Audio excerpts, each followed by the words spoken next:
எழுந்திரிச்சு அவனுடைய சாரத்தையும் ரதத்தையும் துவம்சம் பண்ணிட்டு இப்படி அவனுடைய லாஸ் ஆன இந்திரஜித் வந்து உடனே மாயசக்தியால மறைஞ்சு போயிடுறான். இது தெரிஞ்சு வானரர்கள்லாம் வந்து அங்கதனை வந்து பாராட்டுறா இந்த மாதிரி. ஆனா ராமர் சொல்ற இனிமேல் தான்ப்பா நம்ம ரொம்ப விஜிலண்டா இருக்கணும், ஏன்னா இதுக்கு மேலதான் அவன் கிட்ட இருக்க சக்தியினால அவன் வந்து மறைஞ்சிருந்து நம்மளை அடிப்பான், அதனால இனிமேல் தான் ரொம்ப சேஃபா இருக்கணும் அப்படிங்கிற. அவர் சொன்னாரோ இல்லையோ உடனே ஆகாச மார்க்கமா மறைஞ்சிருந்து அவன் எல்லாரும் மேலேயும் பானத்தை அப்படியே பொழியிறான். மேலும் மேலும் ராமலட்சுமணால ரொம்ப தாக்குறான். அப்படி மேலும் மேலும் பானத்தை தாக்குறதுல ராமர் சொல்ற இந்த மாதிரி வானர்கள் தான் ஆணையிடுற, இந்த மாதிரி அவன் எங்க இருக்கான்னு போய் பார்த்துட்டு வாங்கோ அப்படின்னு ஆணையிடுற.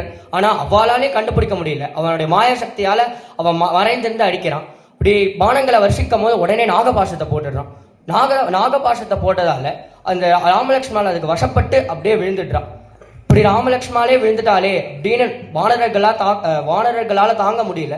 அங்க உடனே இந்திரஜித்து நம்ம வீழ்த்திட்டோம் அப்படின்ற சந்தோஷத்தை வந்து பேசுறான். இந்த மாதிரி நான் யுத்தம் பண்ணும் போது இந்திரனால கூட என்னை நெருங்க முடியாது, நீங்கெல்லாம் யாரு அப்படின்னு ஒரு அகங்காரத்துல பேசிட்டு அங்கிருந்து அப்படியே கிளம்புறான்.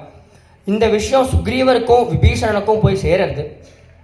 இப்படி ராமலட்சுமணா வந்து விழுந்து கிடக்கிறாளே அப்படின்றத பார்த்து சுக்ரீவ மகாராஜாக்கு தாங்க முடியல, ரொம்ப அழற, துக்கப்படுற. அதுக்கு விபீஷணன் சமாதானப்படுத்துறார். இந்த மாதிரி சுக்ரீவா, எப்பவுமே வெற்றின்றது ஒரு பக்கம் ஒன்று இல்லப்பா, கவலைப்படாது, ராமலட்சுமணன் சீக்கிரமாவே எழுஞ்சிடுவா. காலஹா கபிராஜேந்திர வைக்லவ்யமனுவர்த்தித்தும் அதி ஸ்னேகோப்பிய காலேஸ்மின் மரணாயோபகல்பதே.